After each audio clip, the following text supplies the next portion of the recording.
Good morning. What a wonderful book we have in Luke. What a wonderful book we have also in Ruth. And it really has been a wonderful series, I think, that we have been able to feast on, Book of Ruth.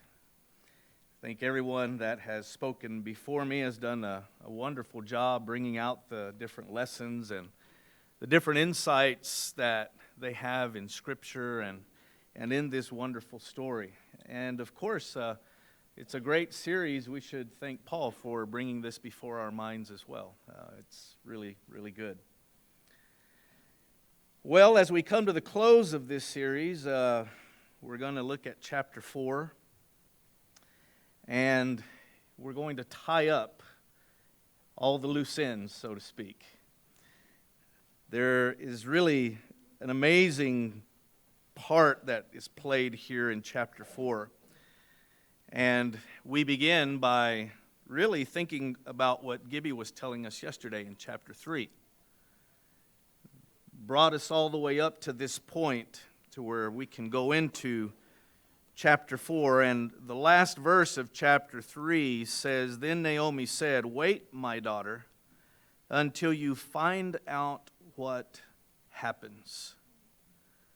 Wait until you find out what happens. "For the man will not rest until the matter is settled today." And so as chapter 3 closes, we kind of see the curtain close and this part of the scene closes, and then the curtain opens, and when it does so, it opens on the man, on Boaz. And as a good Hebrew storyteller that our narrator is, he begins by saying in chapter 4, verse 1, "Meanwhile, Boaz." And so here we have the shifting of the scene away from Boaz and Ruth together, away from the plan of Naomi and Ruth, and now focusing specifically. The spotlight falls, if you will, solely on Boaz. From this point forward, it's his show. From this point forward, it's all about him. It's going to be about his plan, and it's going to be about his words and his actions and his commitment. And one other thing, his goodness. For in Boaz, we are going to see a man who not only is upright, which means he does the right things in the right ways, but he's more than that. He is not just a Sadiq, a righteous man, like Joseph in Luke's gospel. And when Joseph is confronted with something of a problem, he is called to either act righteously or act even beyond righteously. Joseph is a righteous man, the Gospel of Luke will tell us. And so by the law, he knows what he needs to do with Mary. By the law, the path is clear. And so as you begin to see the story of Joseph also, you begin to wonder, is he going to do the right thing? Is he going to do what is right in front of the law, or is he going to do something else? And Joseph, like our main character here, Boaz, is not only a character of righteousness, but he's a character of goodness as well, which reminds us of someone else we just read about. We'll come back to that here in just a moment. Let's go back to chapter 4 and verse 1, and let's pick up the story, and let's follow as our narrator now shines the spotlight on this good man, Boaz. "Meanwhile, Boaz went up to the town gate and sat there. When the kinsman redeemer he had mentioned came along, Boaz said, 'Come over here, my friend.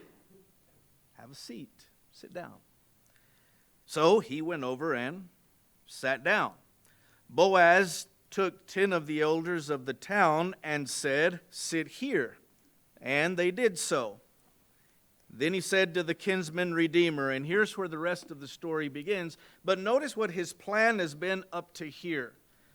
I'm going to go and I'm going to sit at the town gate. And I'm going to wait. Ruth was told, wait. Boaz must now wait as well for the kinsman redeemer. And why at the town gate? Well, that's where legal proceedings were conducted. Seems kind of odd to us maybe, because none of us drive into the city limits of Lubbock and we say, okay, let's have a legal business transaction right here.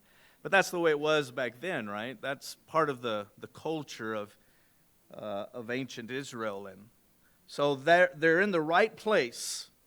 Boaz is there at the right time, and he's waiting for the right man to come by. And then he does. And he quickly invites him, come on over here and have a seat. Sit down right here. Let's have a chat. And then he gathers 10 of the elders of the town. And he tells them the same thing. Let's all have a seat together. Now, when you have that situation, you have two parties, and you have at least 10 of the elders, you not only are in the right place for a legal transaction to take place, but you have the right people there. Everyone is there. Everyone who needs to be there is there in this moment. And so the scene is set, which now gives way to the words that Boaz will speak. So he begins to work his plan. And this is his plan, right? And he says the following in verse 3. He said to the kinsman redeemer, Naomi, who has come back from Moab, is selling the piece of land that belonged to our brother Elimelech. I thought I should bring the matter to your attention and suggest that you buy it in the presence of these seated here and in the presence of the elders of my people. If you will redeem it, do so. But if you will not, tell me so that I will know. For no one has the right to do it except you. And, well, I'm next in line. When Boaz has everything set up according to plan, and when he's got everyone there and the right man is there, he then says, here's the situation. Here's why we're all seated here. This is what it's all about. Naomi is selling a piece of land. And you're first in line. If you want to redeem it, let me suggest that you buy it. We're all set up for the transaction.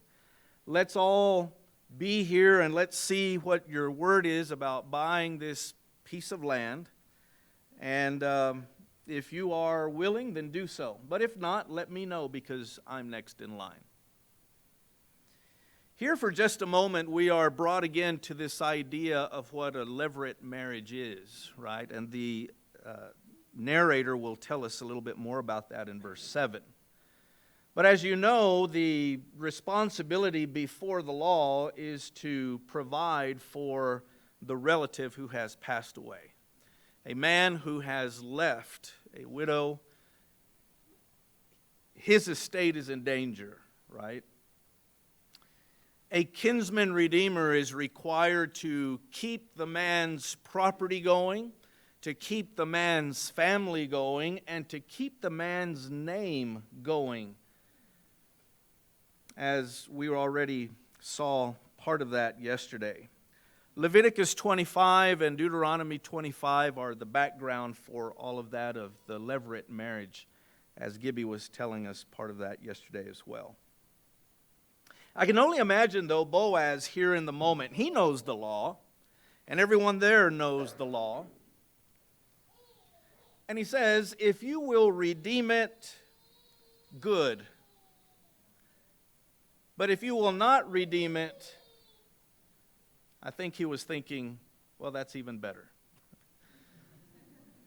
Good if you do, but better if you don't. Now, the text doesn't say that, but I kind of feel, especially after Gibby's rendition yesterday of the mother-in-law, right, and everything going on, Boaz wants to do this. And so I think he's thinking, well, better if not. I want us to focus here for just a moment on how Boaz is keeping his word to Ruth. Because if we think about this for just a moment, when Boaz tells Ruth what he's going to do, it's his word he's giving her. Here's what I'm going to do. This is the plan. And believe me, as sure as the Lord lives, he tells her there at the end of chapter 3, which is an oath, I'm going to do this. You can count on it. And to make matters even more secure for you, I'm going to send you away with all of this barley in your shawl. Let's fill that up. So when Ruth leaves, she has his word, she has his commitment, and she has a pretty good token, an assurance that he's going to do what he's going to do. But do you notice how sometimes commitments that are made are not kept? Maybe sometimes even we don't keep our commitments. We don't keep our word. Even sometimes when we put ourselves on the line. And so Ruth must, in the back of her mind, wonder, is he really going to do this? Is this really going to happen? Can I really count on this? It's kind of like us sometimes when we wonder about some things. Is this really God's word? Are the promises made in this word really going to be fulfilled for us? Is Jesus really coming back for us someday? I can step into Ruth's shoes here for just a moment and just maybe wonder, is this really going to happen? Is he really going to do everything that he said he would do? She has his promise, she has his word, she even has some further assurance, but we still have to see that it is fulfilled, that it takes place. So, when we get back to the scene, Boaz is fulfilling that promise, isn't he? He's keeping that word.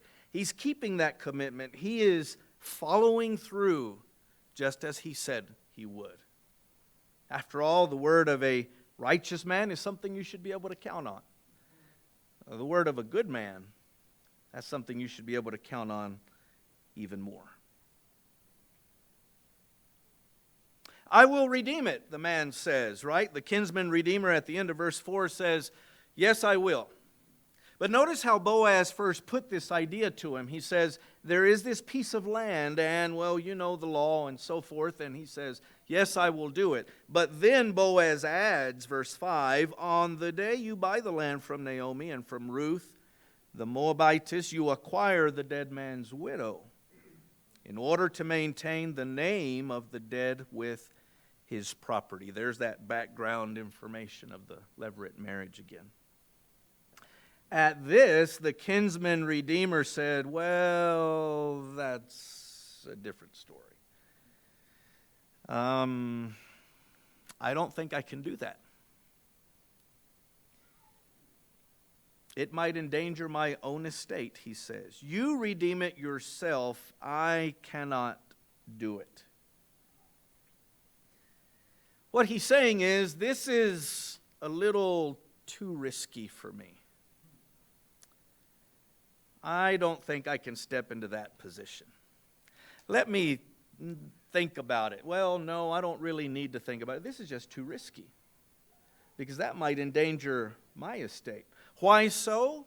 Well, because if he marries Ruth and he happens to have a child with Ruth, and Ruth, that might be the only child they have, then he becomes the heir, and all of this kinsman redeemer's property transfers to the family and name of Elimelech, and that's it. So the kinsman redeemer says, this is too risky for me. I can't do this. But then again, when you think about it, it's risky for Boaz as well, isn't it?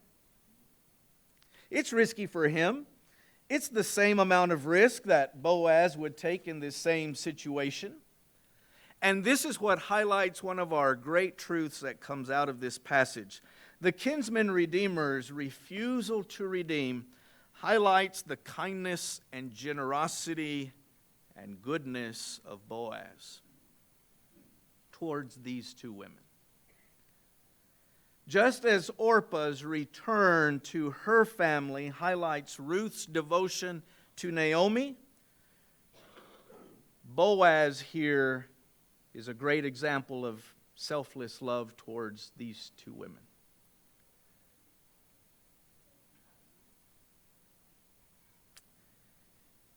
He goes on the line, even though it's risky for me, I'm going to do this. Why? Because it's the right thing to do? Yes, maybe. The lawful thing to do? Yes, certainly. And maybe even his heart is in it to do? Yes. But it's, I think, his goodness that drives him into risky territory. To do something that the next one was not willing to do. I'll step in. It's not too risky for me. I love Boaz here. Because sometimes in our Christian lives, some things might just be a little too risky when we think about them. I don't know if I want to do that. That might cost too much. I'm not sure how that will turn out. Go to a foreign country and live there with my family? I don't know. That's pretty risky. That's pretty difficult. To leave family and go and do something I've never done before, that's pretty risky. Or how about this? To follow a carpenter turned rabbi and be his disciple and be his apostle and follow him all over the place, that's pretty risky. I mean, after all, we're not bad fishermen. We do pretty good. Do we really want to do this? But here's the thing that I think we find whenever we calculate a risk in our spiritual lives. With God, something that looks too risky really isn't too risky. Because when we commit to the Lord, I think the Lord will guide us along the way, as he does Boaz here. Too risky for me, the kinsman redeemer says. Not a problem, I'll do it. Verse 7, here's kind of the parentheses. Now, in earlier times in Israel, for the redemption and transfer of property to become final, one party took off his sandal and gave it to the other. Don't know if I'd want to give my sandal to somebody else, but that's the way they did it back then. In fact, if you read the Levirate marriage background story, if you didn't do your responsibility in this Levirate marriage thing, you became known as the family of the sandalless person because you didn't do what you were supposed to. How's that for a sermon title? That's pretty interesting. So he gives his sandal to Boaz. This is the method of legalizing transactions in Israel, verse 7 says. So a little bit of background information in case the reader does not know what this means. The kinsman redeemer said to Boaz, "Buy it yourself." He removed his sandal. And then we hear Boaz's words. So far we've seen his plan, we've seen his actions, and now we hear the words of this man. Notice what he says, verse 9. Boaz announced to the elders and all the people, "Today you are witnesses that I have bought from Naomi all the property of Elimelech, Kilion, and Mahlon.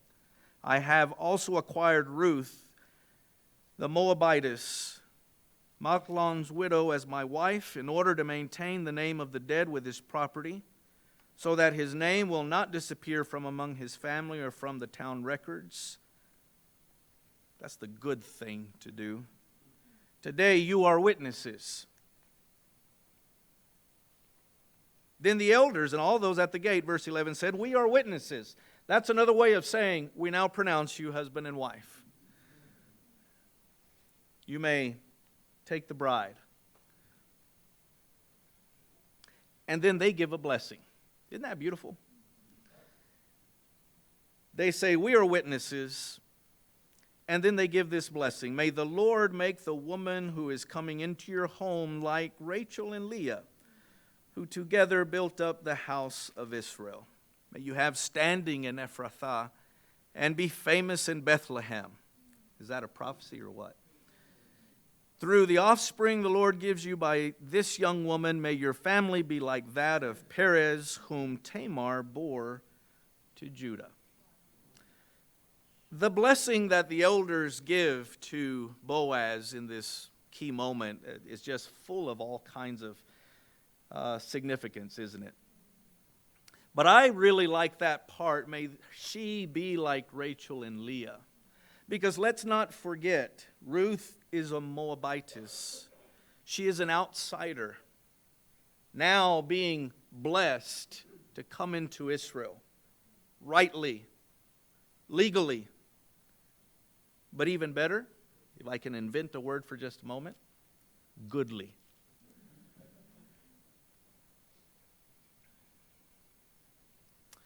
There's a lot of women in Luke's gospel that are kind of outsiders as well, isn't there? There's a lot of outsiders that find their way into the kingdom in Luke's gospel.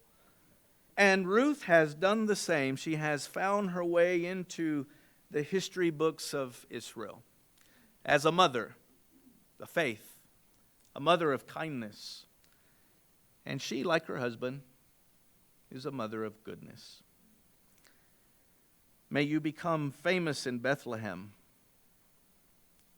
May your family be like that of Perez. Here we have an example in Judah and Tamar of another levirate marriage, right, in the book of Genesis, chapter 38. And when that is brought to our attention, we are automatically called to focus on Judah, the line of the king, which, of course, the narrator ends with. So when we come this far, notice again, we have seen the plan of Boaz, the actions of Boaz, the words of Boaz, the commitment of Boaz, the goodness of Boaz, and now those things are reciprocated in Ruth as well. No wonder they will make such a good couple. And by the way, it takes two to make a good couple, doesn't it? One half of the orange and the other half of the orange. Boaz and Ruth are going to do well. We can already tell. Let's look at the final verses and close out our lesson this morning. Verse 13, the conclusion of the whole book. So Boaz took Ruth, and she became his wife. Then he went to her, and the Lord enabled her to conceive, and she gave birth to a son. The women now pronounce a blessing upon Naomi. Praise be to the Lord, who this day has not left you without a kinsman redeemer. May he become famous throughout Israel. He will renew your life. He will sustain you in your old age. And for your daughter-in-law, who loves you and who is better to you than 7 sons, she's given birth to him. Notice the numbers in the story of Ruth. For 10 years, the sons of Ruth are married. There are 10 elders at the gate. She is better than 7 sons. You get the idea of complete Hebrew fulfillment, right? The number 7, the number's 10. And by the way, when you look at the list of the genealogy here, there are 10 names in the list as well. This narrator has crafted a beautiful, wonderful story in Ruth. Naomi has the last word, because as the story begins with her, it now ends with her. She took the child, laid him in her lap, and cared for him. Only women, I think, really know what that means. Us men can do something similar in our own way, but those women with those babies, that's something else. The women living there said, Naomi has a son. They named him Obed. He was the father of Jesse, the father of David. This then is the family line of Perez. Perez was the father of Hezron. Hezron the father of Ram, Ram the father of Amminadab, Amminadab the father of Nahshon, Nahshon the father of Salmon, Salmon the father of Boaz, Boaz the father of Obed, Obed the father of Jesse, and Jesse the father of the king, King David. Let's just look at one last thing here. The Lord has brought Naomi from emptiness to fullness through the selfless love of Ruth and Boaz.